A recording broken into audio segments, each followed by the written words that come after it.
Ada seorang laki-laki mengatakan, apa kata dia? Sudikah engkau menemani aku sampai kematian tiba hingga ke pintu surga? Kalimat itu tidak salah, betul, tapi kurang tepat.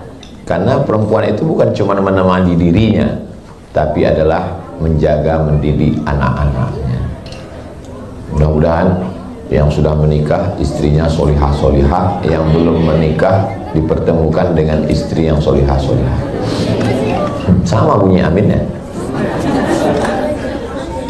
Jadi yang pertama sekali adalah memilihkan perempuan yang solihah.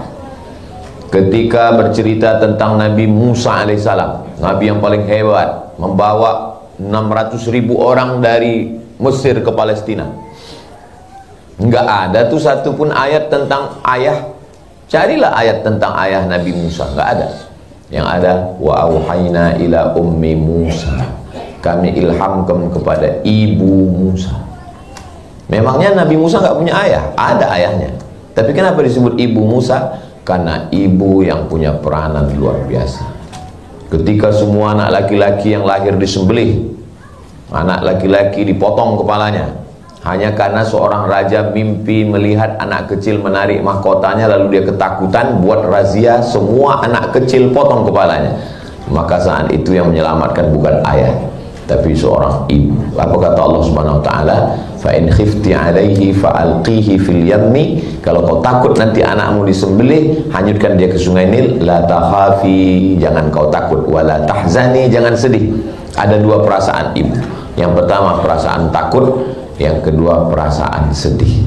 Jangan sampai ibu terlalu takut, stres, depresi, anxiety, bunuh diri. Jangan terlalu sedih. Apa beda takut sama sedih? Sedih itu masa lalu, takut itu masa depan.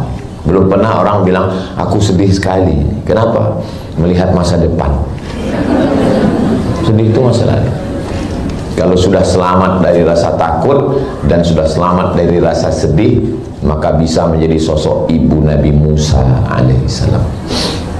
Siapa lagi nabi-nabi yang hebat yang lamanya disebut kama sallaita ala Ibrahim wa ala ali Ibrahim, kama barakta ala Ibrahim wa ala ali Ibrahim. Nabi Ibrahim juga bercerita tentang sosok seorang ibu. Ibunya Nabi Ibrahim namanya Umailah. Ayahnya pembuat berhala, namanya wa idh qala Ibrahim li abihi Azara. Azar bapaknya. Azar pembuat berhala. Semua berhala-berhala yang ada di zaman Nabi Ibrahim itu tertulis di tengkuknya, made in Azar. Bayangkan itu. Tapi lahir seorang anak luar biasa, Ibrahim alaihissalam. Bagaimana dengan Nabi Isa? Nabi Isa memang gak ada ayahnya sama sekali. Makanya kalau ada orang mengatakan Nabi Isa itu Tuhan karena gak punya ayah, berarti Nabi Adam lebih layak jadi Tuhan karena gak ada ibunya. Ketua Ikatan Ulama Sedunia Syekh Yusuf Al-Qardawi, anak yatim, gak punya ayah, dibesarkan oleh seorang ibu. Makanya kunci pertama pendidikan karakter adalah ibu. Pagi bapak sudah pergi, apalagi di kota besar, Jabodetabek, Jakarta, Depok, Bogor, Tangerang, Bekasi. Anaknya bangun, bapaknya sudah pergi. Anaknya tidur, bapaknya belum pulang. Namanya Pak Toib. Lalu siapa yang menjaga, mengayomi, melindungi adalah ibu. Jadi ibu-ibu yang merasa dirinya kurang baik. Ini Ustaz Somad dari tadi ibu-ibu kayaknya nyindir saya ini. Saya nggak tahu. Saya nggak tahu ini apa yang mau saya sampaikan ini. Yang penting sesuai dengan judul. Makanya kalau dengar tausiah Ustaz Somad itu kuncinya satu aja, jangan tersinggung. Jangan seolah-olah Ustaz ngomong ini kayaknya baru dapat bocoran ini. Nggak ada, saya ngomong sesuai apa yang ditulis tema itu saya sampaikan. Makanya kunci dengar tausiah Ustaz Somad itu satu, jangan tersinggung. Beberapa jamaah tersinggung pulang meninggal.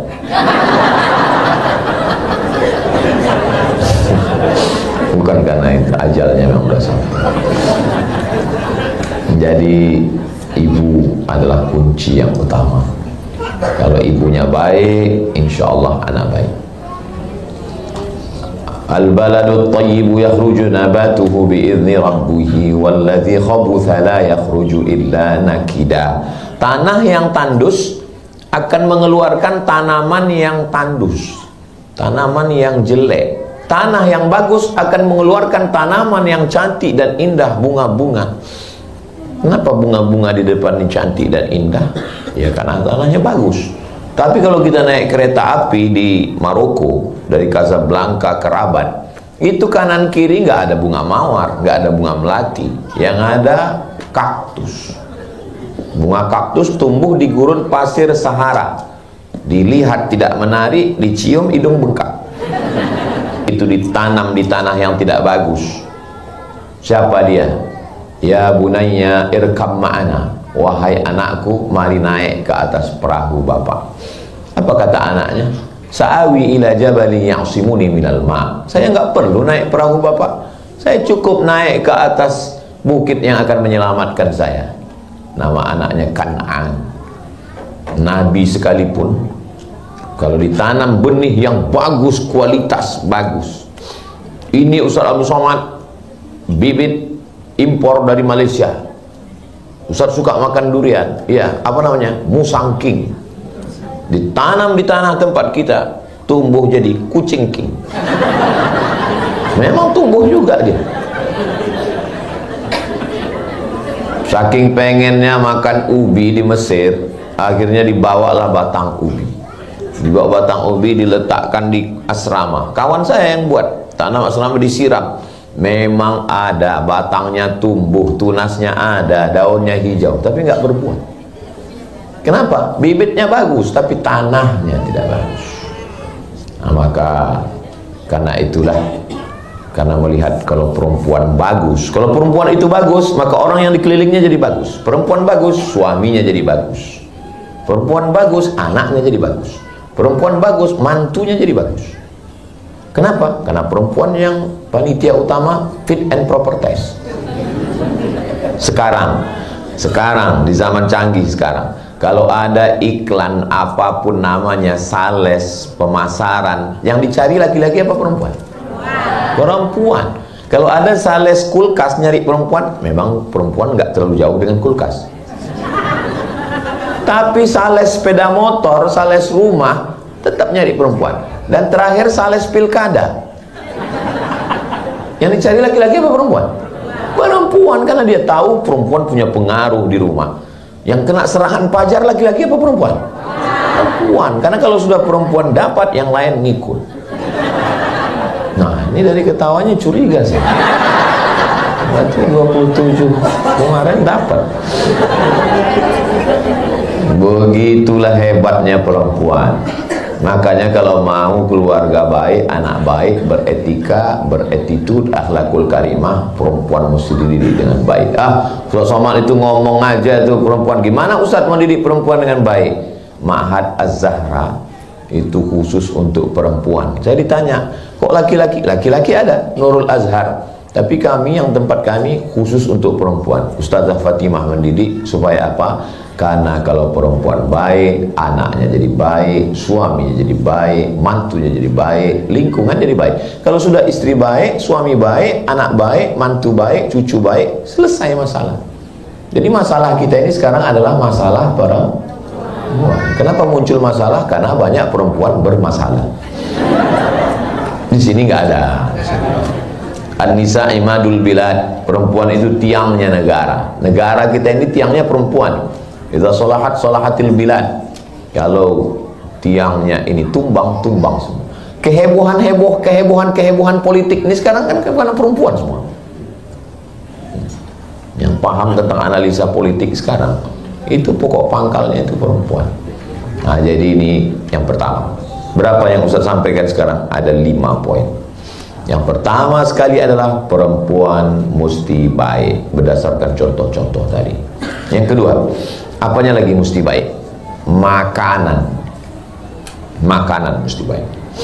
Baik pun perempuan, tapi kalau dikasih makanan yang tidak baik, makanan haram. Ustaz Somad ngomong, ya. Ustaz Somad melihat, ya.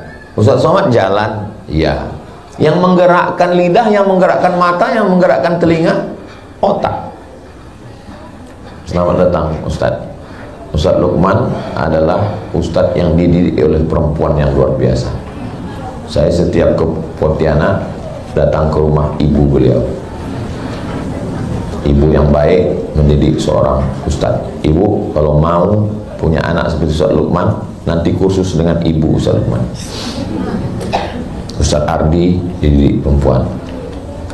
Ustazah Fatimah dididik seorang perempuan. Ibu saya ada di hadapan. Nanti minta 2 SKS, 16 tatap muka, potong ujian akhir semester.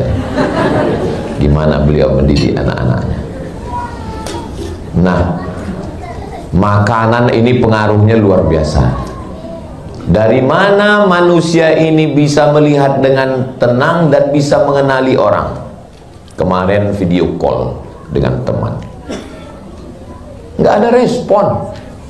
Kita kalau video call respon, apa kabar Ustadz? Masya Allah, tabarakallah, kapan datang? Saya tanya, kok nggak ngerespon saya? Mohon maaf Pak Ustadz. Beliau mohon maaf, mudah-mudahan diberikan kesembuhan, kesehatan. Stroke itu penyempitan pada pembuluh darah sehingga darah tidak normal naik ke otak. Jadi kalau darah kita ini nggak normal naik ke otak, oksigennya kurang, darahnya kurang, maka otak ini tidak normal, tidak mengenali orang, bisa nggak kenal sama orang. Jangan-jangan nanti pas ibu datang ke kamar suami ibu nanya, kamu siapa? Tapi pas kawannya datang, ingat. Nah, itu bahaya. Kenapa saya bisa mengenali bapak ibu semua? Karena otak memerintahkan kepada mata, lihat. Hai Abdul Somad, ingat. Otak ini dapat darah dari mana? Dari jantung. Jantung saya berdegup dan berdetak. Jantung ini dapat darahnya dari mana? Dari makanan. Itu makanya sebelum saya ke ruangan ini, tadi saya dari lift mau langsung kemari. Ternyata Ustadz jangan langsung masuk dulu ke ruangan transit. Di situ ternyata banyak sekali makanan. Baru saya minum berapa teguk, kuenya satu, langsung diminta kemari.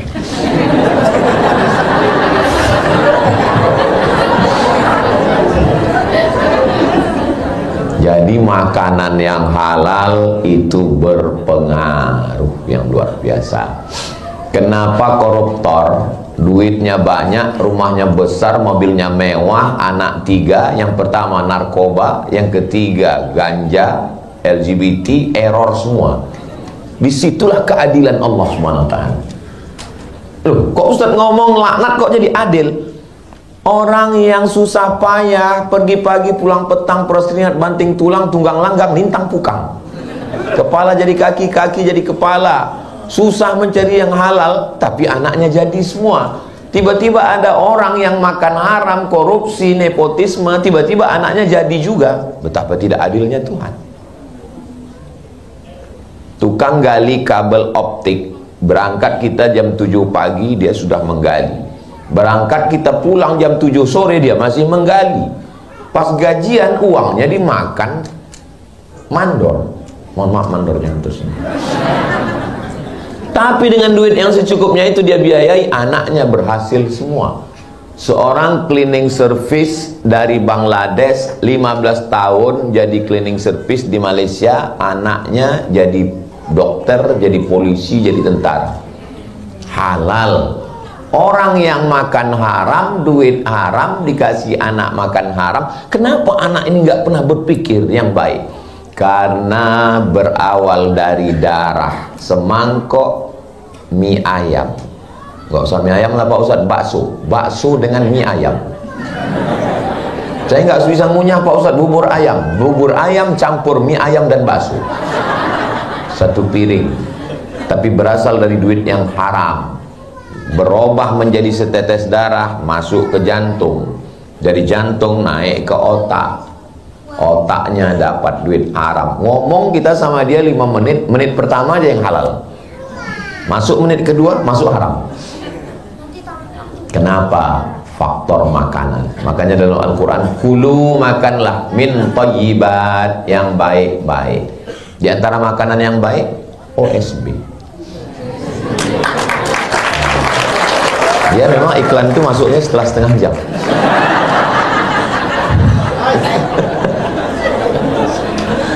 Jadi makanan yang baik ini mesti. Jadi saya kasih tahu berapa jurusnya tadi? 5 ya. Aduh kelewatan, mestinya 3 tadi. Jadi mudah sekali. Yang pertama gitu ya. Nah, maka makanannya kasih makan yang baik-baik. Sakit bukan azab, miskin bukan azab. Boleh jadi dengan sakit itu Allah ingin tegur kita supaya syukur sehat. Boleh jadi dengan agak susah sedikit Allah ingin supaya sujud kita lebih lama. Yang azab itu adalah tidak merasakan nikmat dalam ibadah, tidak merasakan nikmat dalam baca Quran, tidak merasakan nikmat dalam tahajud, tidak merasakan nikmat dalam sujud, tidak merasakan nikmat dalam ngaji. Orang berlomba-lomba, berebut-rebut mau ikut pengajian, yang udah diajak ngaji sampai dalam dikasih kursi VVIP malah ngaruk kepala. Kapan sih selesainya ini? Itu azab itu. Itulah azab di atas azab. Tidak merasakan nikmat. Dicabut Allah kenikmatan dalam beribadah, dicabut Allah nikmat dalam dengar pengajian. Kenapa? Makanan. Maka kasih makan yang halal-halal. Mbah saya, kakek saya, ayahnya ayah saya punya ayah, ayah saya punya ayah, ayah saya punya ayah, ayah saya punya ayah. Berarti kan kakek saya meninggal, harta warisannya belum dibagi. Saya punya ibu, ibu saya punya ayah, kakek juga kan? Kakek. Kata kakek saya dari pihak ibu saya, kalau bawa Abdul Somad ke rumah neneknya, kalau Abdul Somad ini cucuku dibawa ke rumah neneknya, tolong bawa nasi dalam rantang. Mak saya, loh, kenapa mesti bawa nasi? Itu kan rumah neneknya. Karena mereka belum bagi harta warisan. Aku nggak mau cucuku makan harta yang masih bercampur dengan harta orang lain. Saya mendengar cerita ibu saya itu waktu saya masih kecil, belum sekolah. Sekarang baru saya paham. Oh, kira-kira kalau saya pergi ke rumah nenek saya makan di situ, halal atau nggak halal? Nah, tuh memang enak kalau ngomong depan MUI ya. Halal. Yang saya makan nasi siapa? Nasi nenek saya, nasi bibi saya, nasi ayah saya. Tapi kata kakek saya, itu hartanya masih bercampur, belum dibagi. Harta yang belum dibagi dimakan secara fikih halal, tapi syubhat, samar-samar. Iya kalau semuanya izin. Sama seperti kita makan daging kurban pagi habis dipotong. Habis potong daging kurban sapi, kambing, kerbau banyak. Tiba-tiba ibu datang ambil 5 kilo. Habis itu cincang, potong, masak sup. Yummy. Itu yang dimakan daging punya siapa? Kan belum dibagi. Wah, panitia kurban gawat juga ini. Terus gimana cara menghalalkannya Pak Ustadz? Cara menghalalkannya, pemilik sapi nomor 1, Bapak Insinyur, Bapak Doktorandus, Bapak Jenderal, Bapak Kiai, mohon maaf ya Pak, kami minta 5 kilo jatah Bapak di sapi nomor 1 boleh? Kata yang 6 orang, boleh. Ada yang 1 bilang, saya agak berat, ya ambil aja golok. Boleh ya Pak ya?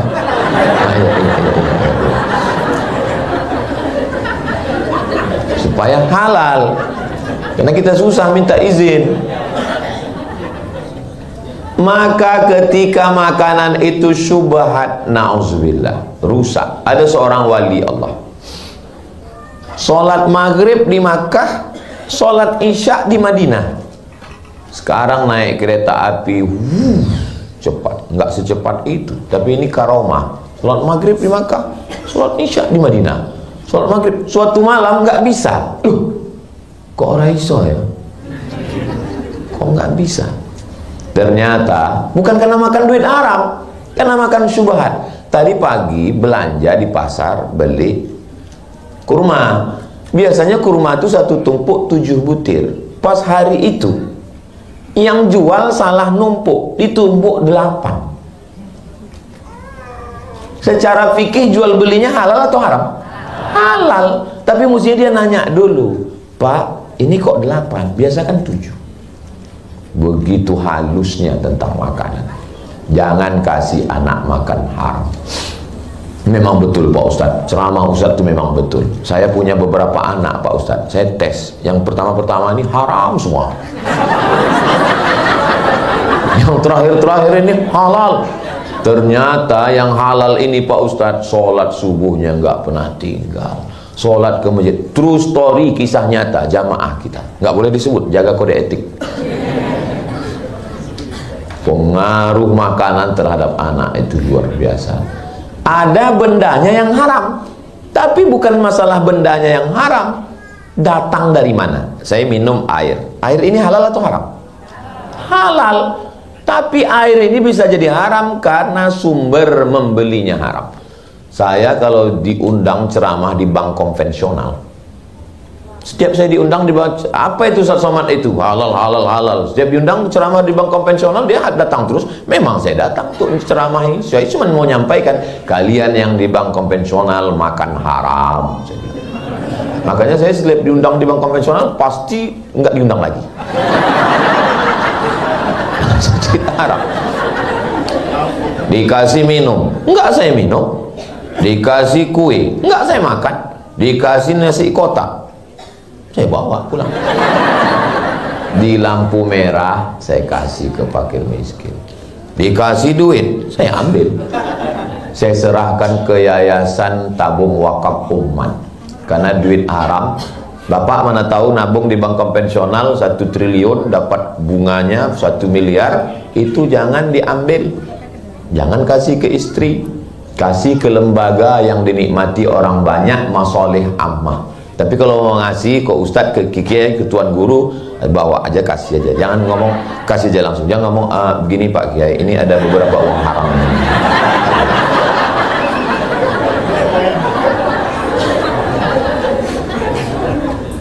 Nah, hati-hati terhadap makanan haram. Ada seorang perempuan, dia menenun kain, tapi di rumahnya nggak ada lampu, maka dia menenun kain. Kapan dia menenun kain? Ketika tentara lagi lewat. Tentara kan bawa lampu. Pas tentara lagi lewat, dia menenun kain. Pas tentara lagi nggak lewat, dia berhenti. Pas tentara lagi lewat, dia menenun kain. Pas tentara lagi nggak lewat, dia berhenti. Akhirnya kainnya siap. Pertanyaannya, apakah boleh kain ini dijual dan uangnya dimakan? Datang perempuan ini bertanya kepada Imam Ahmad bin Hanbal. Imam Hanbali, imam yang keempat. Pertama Hanafi, nomor 2 Maliki, nomor 3 Syafi'i, nomor 4 Hanbali. Wahai Imam Hanbali, ya, saya kan kerja nenun kain, ya, tapi saya nggak punya lampu di rumah. Kalau siang saya kerja ngurus anak, malam waktu kosong saya nenun kain. Terus kamu nenun kainnya gimana? Pas tentara lewat bawa lampu, saya nenun. Pas lagi gelap saya berhenti. Pas tentara lewat, halal nggak kain ini saya jual? Nangis Imam Ahmad bin Hanbal. Masih ada hari gini orang yang menjaga diri dari yang syubhat. Kamu ini siapa? Kata perempuan itu menjawab, saya adiknya dari seorang laki-laki bernama Bishri Al-Hafi. Bishri Al-Hafi salah seorang wali Allah yang taubat, menjaga diri dari syubhat. Apa kata Imam Ahmad bin Hanbal? Ternyata dari rumah Bishri Al-Hafi masih lahir seorang perempuan yang menjaga anaknya tidak mau makan haram. Kalau secara fikih saya ditanya, Ustaz Somad, bolehkah menjual kain ini? Boleh. Emangnya kalau pakai lampu tentara itu tentaranya rugi? Enggak kan? Tentara pakai obor nih lewat. Terus apa perlu kita minta izin? Pak tentara, saya izin ya pakai terangnya dikit ya. Kan enggak. Tapi sampai sehalus itu takutnya makan haram. Jadi kalau ibu mau anak-anak kita baik, kita jaga jangan sampai makan haram. Alhamdulillah Pak Ustaz, saya kalau masak itu untuk anak-anak saya semua halal, untuk suami saya aja yang haram. Karena yang anak saya kan ini, suami saya kan anak mertua saya. Kalau ibu kasih makan anak ibu halal, maka yang mudah menjaganya dua. Yang pertama ibu, yang kedua mantu ibu. Tapi kalau ibu kasih anak ibu makan haram, dua perempuan menderita. Yang pertama ibu, yang kedua mantunya. Bayangkan calon-calon perempuan yang menderita itu. Betul kata Pak Ustadz, suami saya ini pun luar biasa Pak Ustadz, jangan-jangan dia makan haram dulu. Saudara yang dimuliakan Allah Subhanahu wa Ta'ala, pertama perempuan, yang kedua makanan halal, yang ketiga maka bapaknya memberi tauladan contoh. Saya berangkat dari Riau habis sholat subuh. Habis sholat subuh sampai di kisaran Sumatera Utara azan maghrib 12 jam. Masuk ke kamar hotel, datang Sami anak saya mau minta kerupuk yang ada di pojok kamar. Pojok kamar hotel kan ada kerupuk. Kerupuk. Karena saya capek mau ke toilet, saya ambil kerupuk dekat ini, saya lempar dikit. Lempar. Kecuali jauh gitu, dekat, lempar dikit. Terus dia bilang, kasih ke Uma. Dia ngasih ke Uma, dilemparnya juga. Apa kata Ustazah Fatimah? Anak mengikut bapaknya. Karena saya mau ke toilet, enggak payah jalan dikit, dia saya lempar dikit aja. Dia pun mengasih ke Uma, dia lempar juga. Begitulah anak itu merekam apa yang kita lakukan. Jadi nggak bisa kita melarang, jangan main handphone, jangan main handphone. Dia merekam, dia lihat. Nah, dia main. Pas kita bilang, dia akan balik. Nanti kalau dia udah pandai ngomong, dia akan nanya, Bapak kok main handphone? Bapak sudah dewasa. Nggak bisa. Makanya Bapak kalau main handphone di toilet. Karena mereka akan melihat apa yang kita lakukan, apa yang kita kerjakan, apa yang mereka lihat. Daya rekamnya amat sangat kuat. Begitulah merekam orang tua. Jangan sampai anak kehilangan sosok laki-laki dalam hidupnya. Ibunya perempuan, kakaknya perempuan, temannya perempuan. Akhirnya dia jadi nauzubillah. Pas ditanya jenis kelamin kamu laki-laki apa perempuan? Saya perempuan yang terjebak di tubuh laki-laki. Nauzubillah itu. Jangan sampai dia kehilangan sosok bapak dalam dirinya. Ustaz Somad ini ngomong-ngomong bapak, dia sendiri jarang di rumah. Saya ini hari Jumat, hari Sabtu, hari Ahad, hari Senin saya wajib pulang ke rumah. Senin sore sampai di rumah malam Selasa. Selasa, Rabu, Kamis saya tetap di rumah. Saya tetap gendong anak, saya tetap bawa jalan. Yang terakhir saya gendong, saya bawa pakai mobil, ada tamu datang, saya gendong, saya bawa jalan. Pokoknya yang lihat Instagram saya tahu lah. Berarti belum follow. Jangan sampai anak kita kehilangan sosok, Pak. Nanti di hari tua, pas hari libur bapak pergi kemana? Mancing. Memangnya nanti kalau bapak tua datang kawan mancing itu, dia pun tua juga. Bro gimana? Aku pun tua juga katanya. Siapa yang akan bawa kita ke masjid? Siapa yang akan menyuap makan kita? Kita nggak bisa makan, kita telepon kawan kita, video call sama kawan mancing. Gimana? Kau bisa nyuap? Aku pun minta suap juga katanya. Tolong para pemancing mania jangan tersinggung. Saya mancing juga, mancing keributan. Jadi sosok ayah nih jangan sampai tahu saya, kita ini sibuk semua, laki-laki pejuang, tapi ada waktu khusus untuk anak-anak kita ini. Kosongkan waktu. Laki-laki sekarang sebelum azan subuh sudah pergi keluar rumah. Zaman dulu sampai ada ungkapan jangan sampai rezeki dipatok ayam. Zaman dulu artinya apa? Karena banyaknya orang tidur sampai ayam. Zaman sekarang lebih dulu orang daripada ayam. Ayam pun heran, kok gitu-gitu banget ya kata ayam.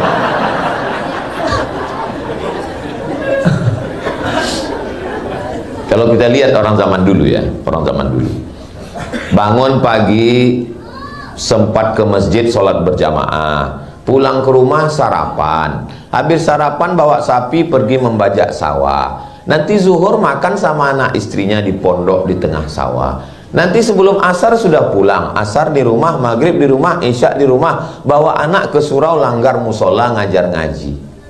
Sekarang sebelum azan subuh sudah pergi, subuh ketinggalan macet, zuhur meeting, sore asar masih lagi lanjut, apalagi akhir tahun macam-macam program.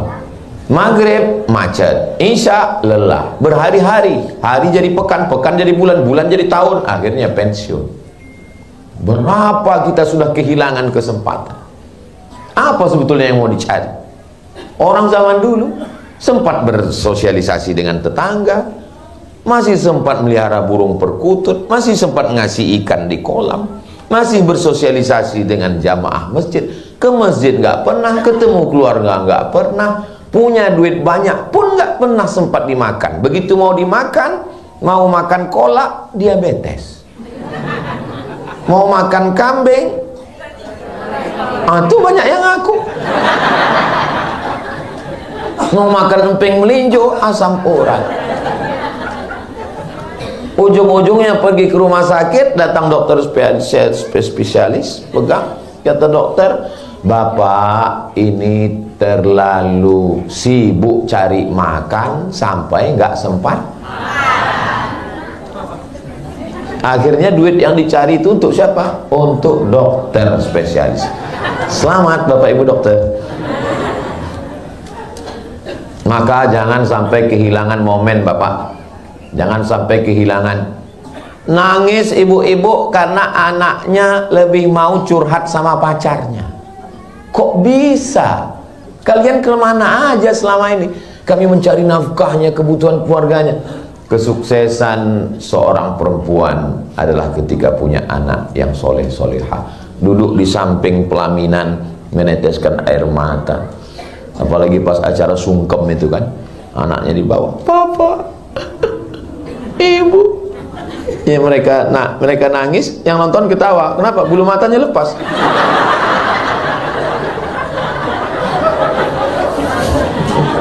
Makanya kalau mau nangis, lihat-lihat dulu, pakai lem Alteco.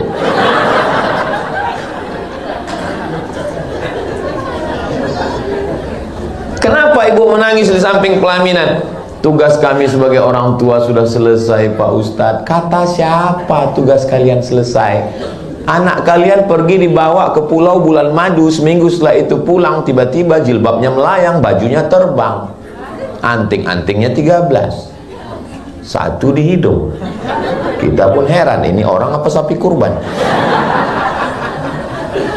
Ya. Maka ibu mendidik, man ala thalatha banatin, siapa yang mendidik 3 anak perempuan, fa'addabahunna, dididik dengan baik, wa zawwajahunna, dinikahkan dengan orang baik-baik, wa ahsana ilaihinna, dia buat baik sampai mati, falahul jannah, maka surgalah baginya. Begitulah pengaruh laki-laki. Sekarang banyak orang lebih lama dengan orang lain daripada keluarganya. Berangkat pagi jam 5 sampai kantor jam 6, serapat, meeting, pertemuan jam 7, ketemu, pulang jam 4 sore, macet jam 5, jam 6, mati sholat maghrib, sholat isya jam 8, baru dia ketemu full dengan keluarga. 9, 10, 11, kalau dia tidur jam 11, hanya 3 jam dengan keluarga, sisanya dengan orang lain. Akhirnya apa kata orang barat? Witing trisno jalaran suko kuling. Makan dengan orang lain, jalan dengan orang lain, curhat dengan orang lain. Akhirnya apa? Berawal dari ngobrol, tukar-tukaran nomor, muncul rasa nyaman. Berawal dari macam. Kenapa kau akrab dengan dia? Dia sudah macam abangku, sudah macam bapakku, sudah macam kakakku. Berawal dari macam, berakhir dengan macam-macam. Ingat, buaya darat. Maka bapak kalau sudah pulang ke rumah, matikan handphone. Jadilah seorang ayah. Be a father. Jadilah seorang ayah. Bawa jalan ke sana. Saya memang kalau lagi jadwal di Jakarta ini, dikawal keliling. Sahabat UAS. Mana-mana saya dikawal. Di Malaysia. Tapi kalau saya di rumah, saya jalan. Gimana Ustaz jalan ke mall? Orang kan kenal. Saya pakai masker. Pakai masker, pakai kacamata hitam, pakai topi. Saya pergi ke mall, sering ketemu di eskalator, Ustaz Somad ya? Bukan. Masa kita udah jalan dia mau ganggu juga. Jalan sama ustazah, jalan ke sana, jalan kemari. Untuk apa? Supaya waktu kita, kalau bahasa kampung kami, quality time. Waktu yang berkualitas. Sosok seorang ayah, jangan sampai dia kehilangan. Saya tahu Bapak bisa bayar driver, Bapak bisa bayar security, Bapak bisa bayar orang untuk jalan, bayar semua. Tapi tidak semua bisa dibayar. Kelihatannya ucapan saya ini mewakili sekali ya. Jangan sampai nanti bapak semua, Papa kami mau jalan, saya bayar. Papa kami mau makan, saya bayar. Nanti sampai masanya dunia berganti, musim berubah. Ketika terbaring kita di ruang ICU, mereka kita pesan, siapa yang nyuapi aku? Mereka balas, kami bisa bayar. Siapa yang akan mentalkinkan telingaku la ilaha illallah? Apa kata mereka? Senyum. Nanti kami kirim bluetooth. Hari ini bapak boleh tersenyum, tapi sampai masanya nanti itu bisa saja terjadi. Nauzubillah. Mudah-mudahan kita diselamatkan Allah Subhanahu wa taala. Sosok ibu, makanan yang halal. Sosok ayah jangan sampai tinggal. Sosok ibu, makanan yang halal. Sosok ayah jangan sampai tinggal. Masih ada dua lagi, karena kalau ini nggak lengkap ini. Yang keempat adalah bagaimana lingkungan sekitar. Itulah pentingnya kita punya circle-circle lingkungan. Ibu kalau punya circle, banyak ibu-ibu yang pakai jilbab bagus tapi kawannya genderuwo dan mak lampir.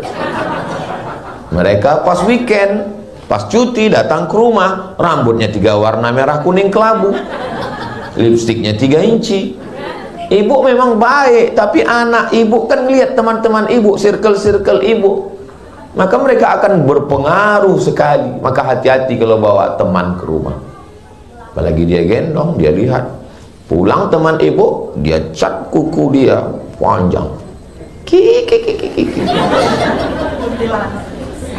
Hati-hati dengan lingkungan kita. Saya jalan ke rumah orang, pas lagi malam ngobrol, datang tamu. Waktu itu malam Ahad, malam Minggu. Bilang sama yang punya rumah, punya anak gadis, kamu nggak keluar malam ini? Gitu. Enggak tante, saya di rumah aja, anaknya perempuan. Apa kata tamunya? Hari gini nggak punya pacar, apa kata dunia? Dalam hati saya, ini orang apa setan? Anak perempuan malam Ahad di rumah, itulah perempuan yang bagus. Wa qarna fi buyutikunna. Perempuan mesti di rumah. Dia malah ngompori. Alladzi waswisu fi sudurin nas minal jinnati. Kalau yang ngompori ini jin, misalnya yang berbisik ini jin, hari gini nggak punya pacar, itu kita bacakan ayat kursi, selesai. Ibu ini, saya tanya, ibu kerjanya apa? Guru aja begitu. Mudah-mudahan dia nonton acara ini. Guru aja begitu. Kalau ada anak perempuan nggak pacaran, kita besarkan hatinya, kita muliakan dia, bukan kita kompori, kita setan. Karena sudah merusak pikiran anak-anak. Kita berteman dengan bapak, berteman dengan ibu. Saya belum pernah marah tausiah karena anak nangis, belum pernah. Carilah video saya di mana-mana. Karena saya melihat anak-anak ini adalah masa depan. Kalau masih di pengajian masih ada anak-anak nangis, berarti 30 tahun ke depan anak-anak masih baik. Kenapa? Karena emaknya ngaji. Saya tahu melihat dari wajah ibu udah mulai gelisah tadi. Saya nggak pernah marah. Paling-paling saya marah setelah pengajian. Yang terakhir, ibu, makanan, bapak, lingkungan. Yang terakhir, doa.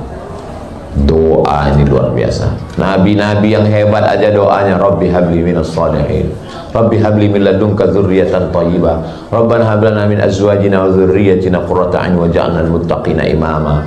Nabi punya anak Sayyidatuna Fatimah, Sayyidatuna Fatimah punya anak Sayyidina Al-Hasan, Sayyidina Al-Husain, tetap dia doakan, wa'idzukum bi kalimatillahi tammati min kulli syaitanin wa hammahu min kulli ainin lamma.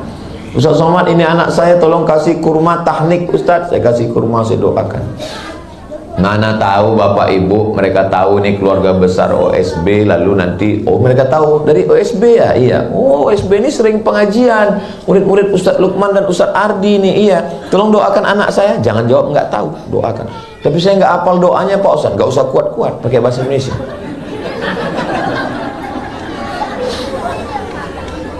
Doanya apa Pak Ustadz? Ya Allah, jadikan anak ini anak yang soleh dan solihah, jadikan dia penghafal Quran, jaga dia dari semua yang mengganggu zahir dan batin, berikan dia kebaikan, jadikan dia para ulama, jadikan dia menjadi orang yang alim, yang faqih, jadikan dia da'i yang menyebarkan agama Allah.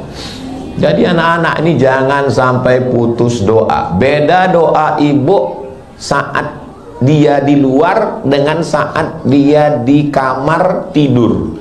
Pandang wajahnya pas lagi tidur dengan pas dia lagi jalan-jalan, itu beda perasaan. Saya ngelihat anak lagi sedang tidur dengan pas dia lagi bangun, itu beda perasaan kita. Doakan dia. Kenapa? Ad-doa silahul mu'min. Doa itu senjatanya orang beriman. Bertawassul kepada Allah dengan sedekah. Ya Allah, berkat sedekahku jadikan anakku ini soleh. Bertawassul kepada Allah dengan bersolat. Berkat solat hajatku jadikan anakku ini soleh. Bertawassul dengan bacaan Al-Quran. Berkat bacaan Al-Quranku, khatamanku, jadikan anak ini soleh. Sependek-pendek tawassul dengan Al-Fatihah. Berkat bacaan Al-Fatihahku jadikan anakku ini anak soleh. Sekarang orang banyak tidak berdoa lagi. Kalau saya nggak bisa berdoa, ya saya aminkan doa orang lain. Habis selesai sholat, imam baca doa, saya baca amin, amin. Sekarang orang banyak yang nggak baca doa lagi. Selesai sholat, pas ditanya, kok nggak berdoa? Doa yang lamanya belum makbul Pak Ustaz. Apa ini? Kita tidak pernah bosan berdoa. Minta doakan sama ulama. Ada Ustadz Lukman, doakan. Ada Ustadz Ardi, doakan. Ada Ustadz Somad, doakan. Supaya apa? Nggak tahu kita dari mulut yang mana keberkahan itu diturunkan Allah Subhanahu wa taala. Ada orang-orang yang solihah, yang baik-baik, kita datang, kita tahu anaknya baik-baik, keluarganya baik, tolong doakan anak saya. Setiap tamu-tamu, kiai-kiai, ustad-ustad, tuan-tuan syekh, tuan-tuan guru yang datang, siapapun yang datang ke rumah, pasti saya bawakan anak saya. Tolong doakan. Khalas, kata mereka, Ustaz Abdul Somad, kamu sudah doakan anak saya. Minta baca, minta hembus, minta. Karena begitu kami dulu dididik oleh orang tua. Saya pergi ke Medan. Dulu almarhumah mak kemana ceramah tausiah saya bawa. Sampai di Medan, nginap di hotel Jalan Sisingamangaraja. Ada tamuku katanya. Di mana? Itu tamunya datang. Terserah, mau di kamar boleh, mau di lobi boleh. Di lobi aja lah. Di lobi, saya biarkan mereka duduk ngobrol. Lalu saya tetap nguping apa yang dibicarakan. Rupanya temannya nanya, apa kau doakan anakmu? Kata mak saya, anakku setiap malam aku minta kepada Allah, ya Allah sehatkan dia, Al-Fatihah, panjangkan umurnya, Al-Fatihah, murahkan rezekinya, Al-Fatihah, jaga hatinya, Al-Fatihah. Berapa kali? 100 kali kata mak saya. Dia nggak pernah cerita sama saya. Waktu itu saya bilang, mak 100 kali banyak juga itu. Jadi ibu sanggup 10 kali alhamdulillah, 20 kali alhamdulillah, 30 kali alhamdulillah. Ada jamaah, Ustaz Somad tadi saya lewat di rumah emak Ustaz. Oh ibu tahu rumah emak saya? Ya selalu, karena dulu waktu Ustaz pergi-pergi saya selalu datang ke rumah. Terus saya pernah nanya dia, apa doa emak untuk anak emak?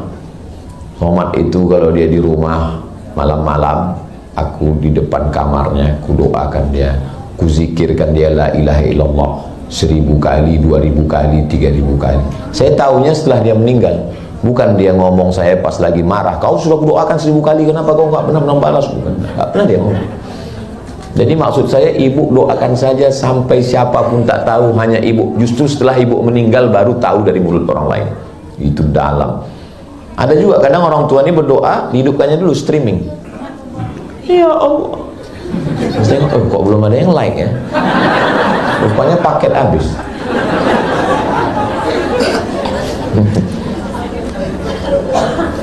Ibu, makanan, ayah, lingkungan, doa. Insya Allah 5 ini kita amalkan. Nanti kalau pulang tanya, siapa yang menyampaikan tausiah dari Ustaz Somad? Apa saja yang dia sampaikan? Apa yang 5 itu? Aku pun gak ingat. Bisa ditonton ulang di channel Ustadz Abdul Somad Official dan OSB. Subscribe, like, share, and comment. Jadi saya mulai jam 4:05, sekarang sudah jam 5:05. Insya Allah saya tetap pada janji saya yang lama, 600 ml 60 menit. Akhirnya saya ucapkan selamat milad OSB yang ke-10. Mudah-mudahan OSB berperan mencerdaskan anak bangsa sampai hari kiamat. Tahniah untuk Ustadz Ardi, untuk Kak Ziah beserta semua keluarga besar yang tak dapat saya sebutkan. Aku lu qauli hadza astaghfirullah li wa lakum. Wassalamualaikum warahmatullahi wabarakatuh. طيب جزاك الله خير. لو سمحت تدعو إعلان تبرع لهذا قطعة الأرض. ماشي إن شاء الله.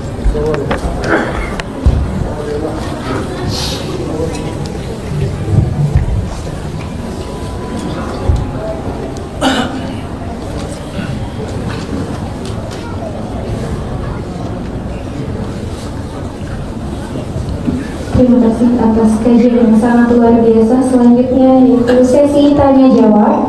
Untuk sesi tanya jawab untuk 2 orang penanya, mungkin 1 orang dari Ahmad dan 1 orang dari Ikhwan. Ini yang pakai baju pink boleh tadi pertama.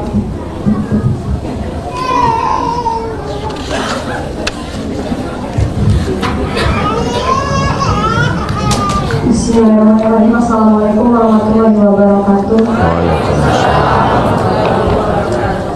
Nama saya Citiko dari Lampung, Ustaz. Yang ingin saya tanyakan di sini, bagaimana cara seorang anak untuk menunjukkan baktinya pada ayahnya yang sudah meninggal? Di sini anak saya ini ayah kandungnya sudah meninggal, Ustaz. 10 tahun yang lalu, suami saya yang pertama, kemudian suami saya yang kedua juga meninggal 40 hari yang lalu. Nah di sini anak saya ini, kami berdua sangat mencintai ayah sambungnya gitu ya Ustaz, suami saya yang kedua. Anak saya ini bertanya untuk yang kandung kan amal soleh ya, doa anak soleh itu nyambung gitu Ustaz. Nah yang untuk yang kedua itu ayah sambungnya bagaimana Ustaz? Itu yang ingin kami tanyakan. Assalamualaikum warahmatullahi wabarakatuh. Waalaikumsalam warahmatullahi wabarakatuh. Kalau saya meninggal, kemudian bapak ibu mendoakan saya, Allah maghfir lahu warhamhu, sampai atau enggak sampai? Itu sampai. Ibu kan bukan anak saya, kok doanya sampai?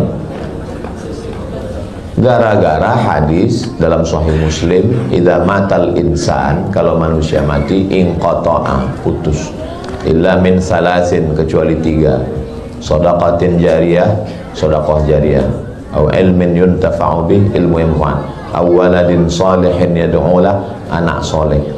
Maksud hadis itu bukan yang sampai itu cuman doa anak soleh, bukan itu maksudnya. Buktinya doa ibu ke saya sampai, doa bapak ke saya sampai. Terus maksud hadis itu apa? Maksudnya kalau saya mati, amal saya putus, tapi amal orang lain ke saya putus atau enggak? Enggak putus. Kalau ibu mendoakan saya, Allahumma fir Ustaz Abdul Somad, Allahumma fir lahu warhamhu, sampai. Yang putus itu amal saya nggak bisa tausiah lagi. Hari ulang tahun OSB, hadirilah tausiah almarhum Abdul Somad, acara live streaming. Inilah jamaah ini, kita cerita mati dia ketawa. Jaga juga lah perasaan saya. Jadi maksudnya itu amal orang meninggal putus, tapi amal orang hidup tetap nyambung. Jadi yang pertama dikirimkan kepada almarhum ayah sambung doa, Allahumma ighfir lahu warhamhu wa'afihi wa'fu anhu waj'alil jannata maswaahu, Allahumma ja'al qabrahu rawdatan min riyadil jinan la taj'al qabrahu maghfiratan min farin nirat. Yang kedua, bacaan Al-Qur'an. Kata Abdullah bin Umar, anak Umar bin Khattab, kalau saya meninggal, pada bagian kepala saya bacakan Al-Fatihah, pada bagian kaki saya bacakan ujung Al-Baqarah, lillahi ma fis samawati wa ma fil ardh. Kenapa kita waktu tahlilan qul huwallah 3 kali? 1 qul huwallah sepertiga Al-Quran, 3 kali seperti khatam Al-Quran. Ummul Quran Al-Fatihah, Al-Falaq, An-Nas. Bacakan. Kata Imam Syafi'i, wa in khatimul Qur'ana kullahu kana hasanan.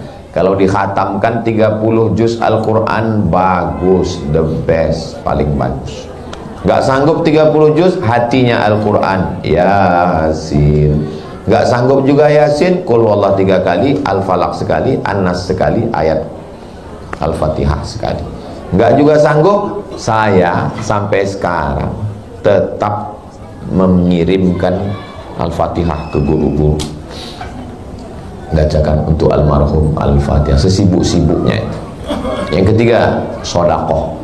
Beli nasi bungkus, pergi ke anak yatim, bagikan, hadiahkan pahalanya untuk almarhum. Ada rezeki, potong ayam, nyambut bulan suci Ramadan, undang jiran tetangga, sedekah, bagus. Pergi ke panti asuhan. Assalamualaikum Bapak Ketua Panti. Waalaikumsalam. Berapa semua anak yatim? Ada 100. Saya mau kasih makan siang. Semuanya Pak? Enggak, 2 orang aja. Kebetulan kita cuma mampu 2 bungkus. Kita serahkan. Keempat, membantu pembebasan tanah, pondok pesantren, Yayasan Tadabbur Quran Indonesia, Jalan Gandasari nomor 143, Desa Gandasari, Kecamatan Katapang, Kabupaten Bandung, Kumaha, Damang, Provinsi Jawa Barat. Tanah wakaf Ma'had Tahfiz dan Tadabbur Quran. Nama yang mewakafkan Haji Suhana. Alamat tanah wakaf Panenjuan, Ciapus, Banjaran, Bandung, Jawa Barat. Luas tanah 265 tumbak, 3.710 meter. Rekening BSI 212-245-9994 atas nama Yayasan Tadabbur Quran. Ingat, hidup boleh berhenti, amal jariah mengalir walau sesudah mati. Segera berwakaf, malaikat maut sudah dekat. Hadiahkan wakafnya untuk almarhum almarhumah sampai. Kebetulan ada rezeki pergi umroh. Umroh yang pertama untuk diri sendiri, umroh yang kedua pergi ke Tanim atau ke Ji'ranah atau ke Hudaybiyah atau ke Sail Al-Kabir. Labbaik Allahumma umroh an fulan bin fulan. Doa sampai, baca Quran sampai, tahlil sampai, sedekah sampai, wakaf sampai, umroh sampai, haji sampai. Apalagi yang sampai? Kurban. Bismillahi Allahu Akbar an fulan bin fulan sampai. Perbuatan baik kita sampai. Apalagi yang sampai? Puasa. Man mata, siapa yang ninggalu alaihi siyamun, punya utang puasa, soma'an huwalihu, ahli warisnya mengirimkan puasa untuknya sampai. Maka amalan-amalan yang sampai ini kita laksanakan, hadiahkan untuk almarhum. Kita tidak pernah putus hubungan. Hubungan saya dengan almarhumah ibu saya nggak putus, dengan nenek saya, dengan kakek saya nggak putus. Setiap sekali saya ceramah sampai kepada mereka. Guru saya juga begitu, dengan jamaah juga nggak putus. Apakah kalau saya mati meninggal putus hubungan kita? Tidak. Walaupun saya mati, bapak ibu ulang tahun OSB yang ke 120 tahun. Ini bapak ibu jangan senyum, kalian udah meninggal juga waktu itu. Akan tetap mengalir. Mereka bacakan untuk para pendahulu kita, untuk Ustadz Abdul Somad, mereka kirimkan sampai. Itulah yang membuat kita semangat hidup ini. Kenapa kita semangat? Karena kehidupan kita kekal abadi. Di dunia kita hidup, di alam kubur kita hidup, di alam barzah kita hidup, di alam akhirat kita hidup. Kita nggak pernah mati. Kenapa mereka putus asa, stres dan depresi? Karena bagi dia hidup itu cuma singkat. Berhasil di sini bangga, begitu gagal, stres, depresi, nyari jembatan, nyebur ke dalam. Pas nyebur, rupanya lagi musim kemarau, nggak dalam, nggak mati juga, malah kaki patah setengah mati. Nah, alhamdulillah itu ibu. Mudah-mudahan Allah berikan kebaikan-kebaikan, kebahagiaan untuk ibu dunia akhirat.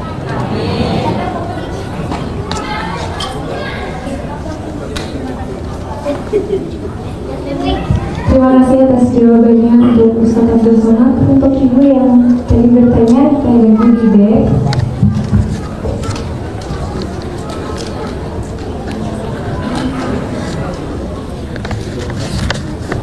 selanjutnya pertanyaan kedua, Pak yang pakai peci putih.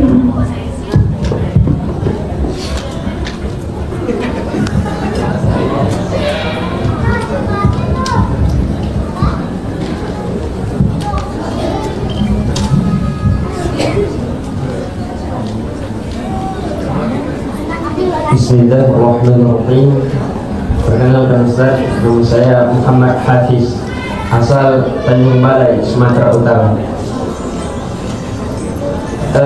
Yang ingin saya tanyakan Ustaz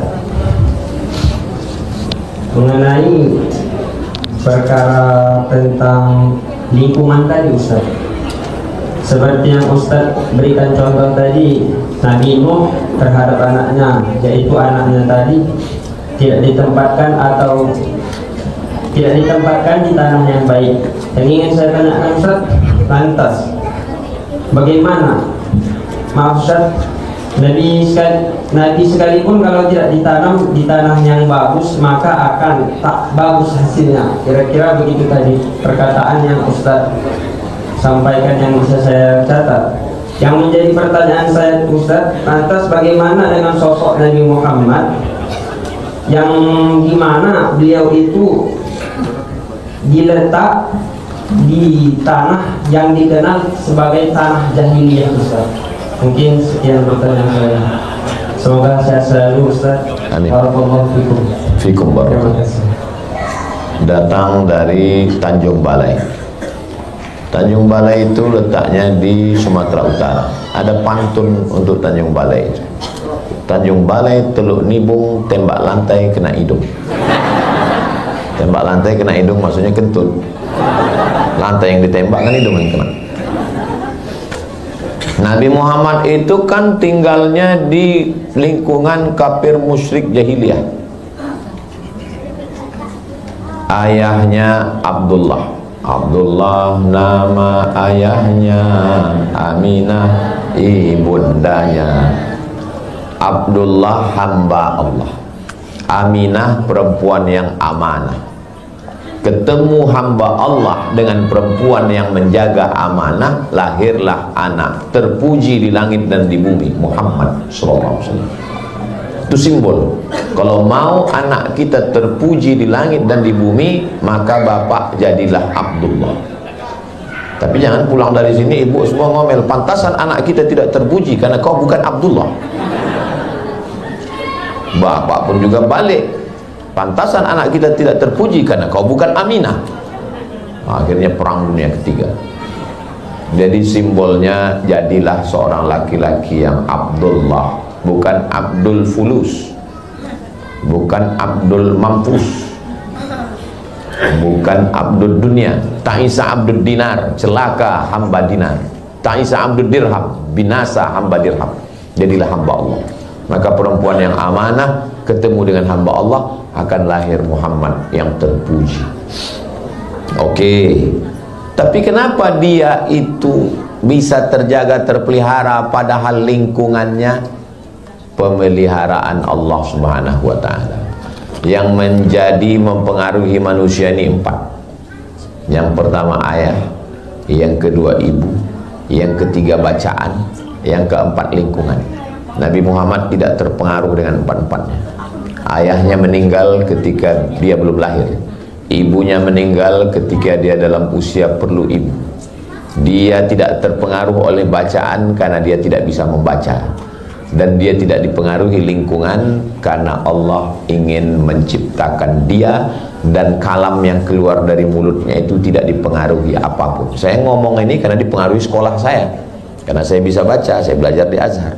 Tapi Nabi Muhammad betul-betul datang dari Allah. Yasin wal Qur'anil Hakim, innaka laminal mursalin utusan Allah, dijaga Allah. Wa ma yantiqu 'anil hawa, dia tidak bicara mengikut hawa nafsunya. In huwa illa wahyun yuha, melainkan dari wahyu yang dikirimkan Allah Subhanahu wa taala. Dadanya dibelah, dihilangkan darah-darah hitam. Setiap dia keliru langsung diluruskan oleh malaikat. Sedangkan kita bukan nabi, maka kita berusaha untuk berjihad melawan hawa nafsu. Bapak baik, ibu baik, makan baik, lingkungan baik, didoakan, itu ikhtiar dari kita. Nabi Muhammad itu dijaga Allah Subhanahu wa taala, karena kalau dia rusak berarti Al-Quran juga rusak, ajaran Islam rusak. Ajaran Islam itu murni, tidak terkontaminasi apapun karena penjagaan Allah. Nabi Muhammad itu maksum, terpelihara. Wallahu ya'simuka minan nas, Allah menjaga engkau wahai Muhammad sallallahu alaihi wasallam. Tapi ajaran dia yang saya jelaskan tadi mengajarkan kepada kita supaya kita menjaga anak-anak ini dengan 5 yang saya sampaikan. Ibunya baik, makanan baik, bapaknya baik, lingkungan baik, dan didoakan, barulah turun penjagaan dari Allah Subhanahu wa taala. Demikian, wallahu a'lam.